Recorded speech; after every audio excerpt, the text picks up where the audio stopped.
What is up, guys? In today's video, I'm going to be going over several things that you might want to do before Fortnite Chapter 5 Season 3, because we are currently 1 week away from the next season as of the time I'm posting this video.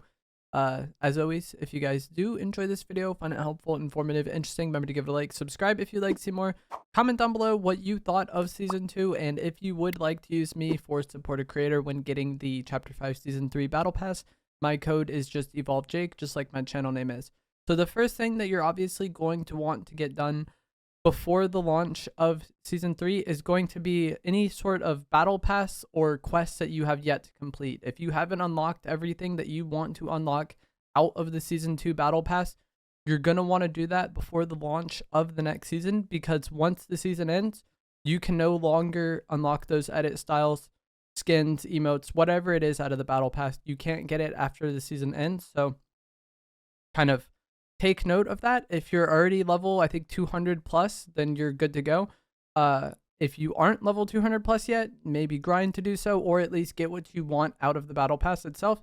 And then there are, I believe, several edit styles in things like Korra to unlock from challenges or quests. So go into the quest tab. Again, if there's anything that you want out of this battle pass, you're going to have to unlock it before the season ends. That's just the way it goes.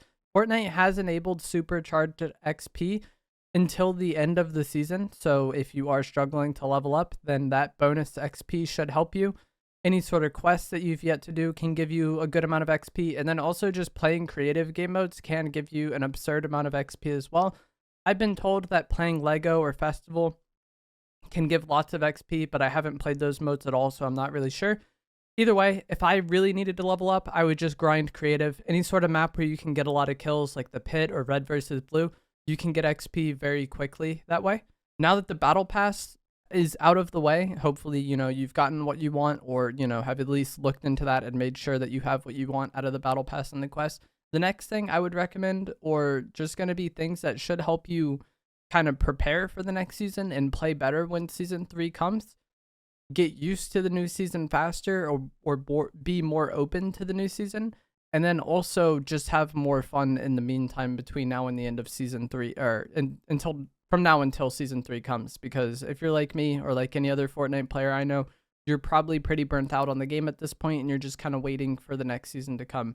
So one nice thing to do in that time can be to just try different weapons and different playstyles. If you're someone that's just been running Gatekeeper Shotgun, Warforged AR, Reaper Sniper Rifle, Heals, Shockwaves all season, or, Gatekeeper Shotgun waterbending all season, then trying new weapons not only can make it a bit more fun to play in the final few days of the season, because the game is going to be different. If you haven't messed around with Thunderburst SMG, if you haven't messed around with the Nemesis AR, the DMR, the Hammer Pump Shotgun, it could be fun to try these different weapons, or kind of make you appreciate the game in a different way, because using the different weapons makes the game feel pretty different, right?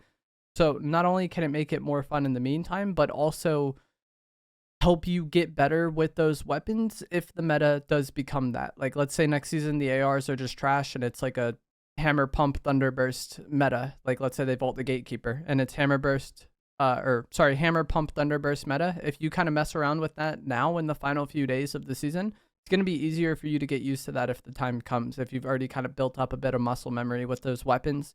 That just kind of goes across the board. If you never used the DMR really, maybe play around with it a little bit between now and the end of the season. That way, if it does become what you need to use next season, you kind of already have that muscle memory built up. And like I already said, it can make the final few days of the remaining season a bit more fun to play if you're using different weapons, just because the game kind of plays out differently.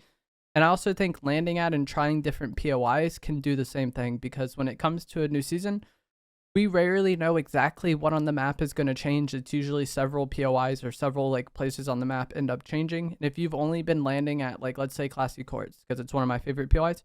Let's say you've only been landing Classy Chords all of Chapter 5, and that's the only POI you've learned, and it's the only POI that you've enjoyed. It's probably going to be a lot harder for you to enjoy Season 3, not only play well, but just enjoy the season if come Season 3 they remove Classy Chords and put something else there, So that's why I talked about using different weapons and landing at different POIs. Not only do you learn the different weapons and you learn the different POIs, and that makes it easier for you to adjust to the new season, it can help the remainder be a bit more fun.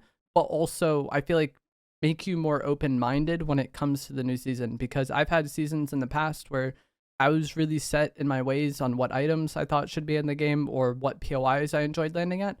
And when those items were vaulted or those POIs were removed, I just didn't enjoy that season as much in the first like initial period because my favorite spots on the map got removed or changed or whatever, you know? So like that's why I recommend this so much at the end of the season. I feel like it just checks so many boxes. It makes it easier for you to adjust to the new season, but I also think it makes it more likely that you're going to enjoy the new season if you aren't like incredibly frustrated with like a certain POI or a certain item being removed. And we've had many times in Fortnite where players are very reliant on a certain item, and when that item goes, it's like so hard for them to play the game because that's all they've known. A good example of that I think would be the Hades chains. The Hades chains have been good for a while. Same with waterbending. Both the Hades chains and the waterbending have been incredible weapons in Fortnite since they both got buffed. I think it was in the same update. The waterbending and the chains got buffed a lot and became very good. But if you've been relying on that from that point forward, and you never really got good using shotguns in Fortnite, or you never really got used to the projectile ARs as much because the waterbending is basically hit scan, it's going to be a bit harder for you come season 3 because it's pretty likely that both those items are vaulted. The waterbending will definitely be vaulted in season 3, I think, and the Hades chains I also very much think will be vaulted because they're kind of here for the Greek mythology theme. So if you've been relying on those weapons for the past few weeks, if they get vaulted, not only is it for you, it's going to be harder for you to play in season 3, but it's also probably going to be harder for you to enjoy season 3. So that's why I recommend trying different weapons and different playstyles in this meantime, just to get better with them and be more open to that potentially being the meta. Another thing that you can do to hopefully improve in game and also enjoy the final few days of the season a bit more is going to be to play creative, because I'll have a video linked down in the description below of creative maps I recommend. But I think creative is the best way to improve in Fortnite and kind of get practice fighting, because there's very little downtime between fights, and you can typically fight a wide variety of players. In pubs, there's skill-based matchmaking, so you're only going to fight a certain caliber of players typically. There is a range there. It's not like everybody's going to be exactly on your level, but for the most part, they're going to be around it. Whereas in creative, you can end up fighting the best player in the world, you can end up fighting the worst player in the world, and kind of get exposed to different play styles and different skill levels. And I think if you are able to fight against, I've seen a lot of criticism when I've recommended creative from players saying that people in creative are too hard for them. That's going to make you a lot better, a lot faster if you're fighting better people, I think. And it's just less downtime between fights. And so you can get in more practice much faster, and that makes it easier if you are trying to get better at something like close range fighting, or weapon swapping if you're trying to alternate between a hammer pump and a thunderburst, or the potential that that's the meta next season. It's going to be easier for you to practice that in creative. And I also think creative can be a nice different change of pace and fun in a different way than just like traditional BR is. So if you are kind of burnt out and bored on the game, I think playing creative can be a good way to kind of have some fun in the meantime, but also improve as well. Also seen people say they don't like playing creative and that it's boring. And if you are burnt out on season 2, then you might as well play it and get better in that meantime, I think. And it gives a good amount of XP. Like I talked about before, if you haven't finished leveling up your battle pass yet, there's a lot of creative maps that will give you a good amount of XP. And then the final thing I'm going to touch on is going to be to potentially change your settings. If you're happy with your settings, then that's fine. But like if you felt like your keybinds are inefficient for a while and you just didn't feel like changing it because you didn't feel like playing bad for a little bit, or maybe you feel like your sensitivity isn't good, but again, you didn't want to change it because with changing settings, you kind of like take a step backwards to take several forward.